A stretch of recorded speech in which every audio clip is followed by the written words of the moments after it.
नमस्कार. मी आज ही रेसिपी खास आपल्या लहान मुलांसाठी बनवली आहे. याला अप्पे म्हणायचं की मिनी केक? तर हे गव्हाच्या पिठापासून गूळ घालून मस्त मऊसूत असे मिनी केक्स बनवले आहेत. लहान मुलांना असं वेगळं काहीतरी दिसलं ना की ते मग आवडीने खातात. आणि घरीच जर आपण मैदा न वापरता इतके छान केक बनवू शकत असेल तर मग बाहेरून आणायची काय गरज आहे? तुम्ही अगदी आत्ता जरी ही रेसिपी बनवायला घेतली ना तरी केक बनवण्याचं सगळं साहित्य तुमच्या घरामध्ये असणारच आहे. आणि हा केक अगदी कमी साहित्यात आणि कमी वेळात बनून तयारसुद्धा होतो. मुलांना तुम्ही हा डब्याला आवर्जून देऊ शकता. अतिशय पौष्टिक आहे. आणि हा केक बनवण्यासाठी आपल्याला ओव्हनची सुद्धा गरज नाही. चला तर मग लगेचच आपण हा केक कसा बनवायचा याची रेसिपी जाणून घेऊयात. आणि तुम्ही लगेच आजच ट्राय करून नक्की बघा. चला तर मग रेसिपीला सुरुवात करू. सर्वात आधी एका मोठ्या बाउलमध्ये मी अर्धा कप खिसून घेतलेला गूळ घेतला आहे. यानंतरनं या गुळामध्ये मी अर्धा कप आणि वरती 2 चमचे दही घालून घेणार आहे. जेवढं आपण दही घातलं तेवढंच आपल्याला दूधही घालायचं आहे. सर्व गोष्टींचं योग्य प्रमाण मी स्क्रीनवरती दिलेलं आहे. तसेच डिस्क्रिप्शन बॉक्समध्ये सुद्धा सर्व साहित्य त्यांच्या प्रमाणासकट दिलेलं आहे. तर डिस्क्रिप्शन बॉक्स एकदा नक्की चेक करा. यानंतर आपल्याला हे हलवून घ्यायचं आहे. जोपर्यंत आपला गूळ पूर्णपणे दुधामध्ये विरघळत नाही तोपर्यंत आपल्याला हे छान असं हलवत राहायचं आहे. इथे मी मेजरिंग कप्सने सर्व साहित्य मोजून घेतलेलं आहे. जर तुमच्याकडे मेजरिंग कप्स नसतील तर तुम्ही कोणतीही एक वाटी घेऊन त्या वाटीच्या प्रमाणाने सर्व साहित्य सुरुवातीला काढून घ्या आणि नंतरनं ते साहित्य लागेल तसं मिक्स करून घ्या. आता इथे आपला गूळ पूर्णपणे या दुधामध्ये विरघळला आहे. या दुधाचा या मिश्रणाचा रंगसुद्धा बदलला आहे.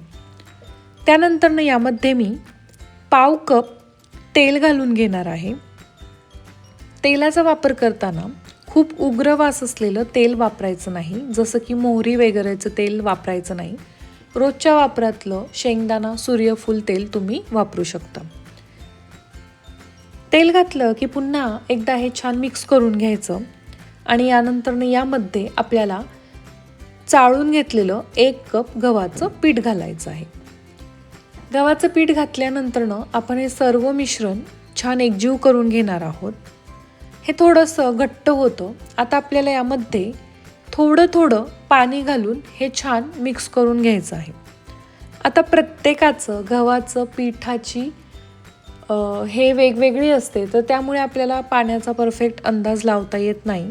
त्यामुळे आपल्याला काय करायचं आहे थोडं पाणी घालून खूप घट्टही नाही आणि खूप पातळही नाही मीडियम कन्सिस्टन्सीचं असं हे बॅटर बनवून घ्यायचं आहे. तुम्ही अर्ध पाणी आणि अर्ध दूध असं सुद्धा यामध्ये घातलं तरी सुद्धा ते चालू शकतं. आता साधारण या कन्सिस्टन्सीचं मी बॅटर बनवून घेतलेलं आहे. यानंतरनं केकला छान टेस्ट येण्यासाठी त्याचा फ्लेवर एन्हान्स होण्यासाठी मी एक 5 ते 6 ड्रॉप्स व्हॅनिला इसेन्स घातलेला आहे. त्यानंतरनं 1 चमचा बेकिंग पावडर घातली आहे आणि पाव चमचा बेकिंग सोडा घातला आहे. हा छोटा आपला पोहे खायचा चमच्याचं मेजरमेंट आहे. जर तुमच्याकडे व्हॅनिला इसेन्स नसेल तर तुम्ही जायफळ पावडर किंवा वेलची पावडर घालू शकता. यानंतरनं एक साधारण अर्धा ते 1 चमचा पाणी घालून घ्यायचं आणि नंतरनं पुन्हा एकदा हे बॅटर छान एकाच दिशेने अर्धा ते 1 मिनटं व्यवस्थित फेटून घ्यायचं. आणि आपलं हे केकचं बॅटर बनून तयार आहे. आता हे केक आपण ओव्हनमध्ये न बनवता आप्पे पॅनमध्ये बनवणार आहोत. इथे मी आप्पे पॅन घेतला आहे. त्याला व्यवस्थित तेल लावून घेतलेलं आहे. आणि नंतरनं चमच्याच्या मदतीने हे बॅटर मी या पॅनमध्ये भरून घेणार आहे. बॅटर भरताना ते एकदम काठोकाठ भरायचं नाही. वरती थोडीशी जागा ठेवायची. त्यामुळे हे आपले केक्स छान फुगून वरती येतात. मस्त फ्लफी होतात. जेव्हा आपण हे बॅटर भरायला घेतो त्याच वेळेस गॅसवरती दुसऱ्या बाजूला एक तवा गरम करण्यासाठी ठेवायचा. मोठ्या गॅसवरती आपल्याला एक 5 मिनिटांसाठी तवा प्रीहीट करून घ्यायचं आहे, मस्त गरम करून घ्यायचं आहे. आणि हे बॅटर पूर्णपणे भरून झालं की त्यानंतरनं गार्निशिंगसाठी वरतून आपण बदामाचे काप किंवा मग पिस्त्याचे काप घालू शकतो. नंतरनं हे आप्पे पॅन तव्यावरती आपल्याला ठेवून घ्यायचं आहे.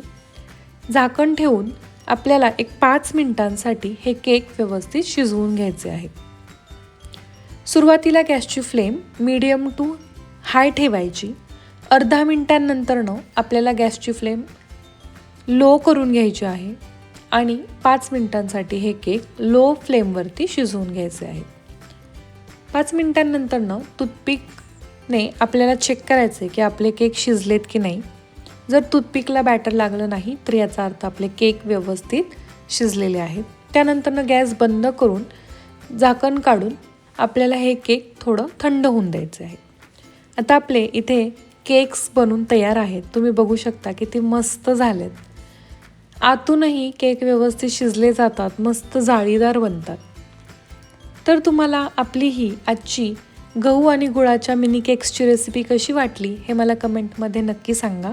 व्हिडिओ आवडला असेल तर व्हिडिओला लाईक आणि शेअर करा आणि अशा छान छान रेसिपीज बघण्यासाठी आपल्या स्नेहाज किचन स्टोरीजला नक्की सबस्क्राईब करा. तुम्ही ही रेसिपी नक्की ट्राय करा आणि तुमचे केक्स कसे झालते हे मला कमेंटमध्ये नक्की सांगा. भेटूया पुन्हा एका अशा छान रेसिपीसोबत पुढील व्हिडिओमध्ये. धन्यवाद.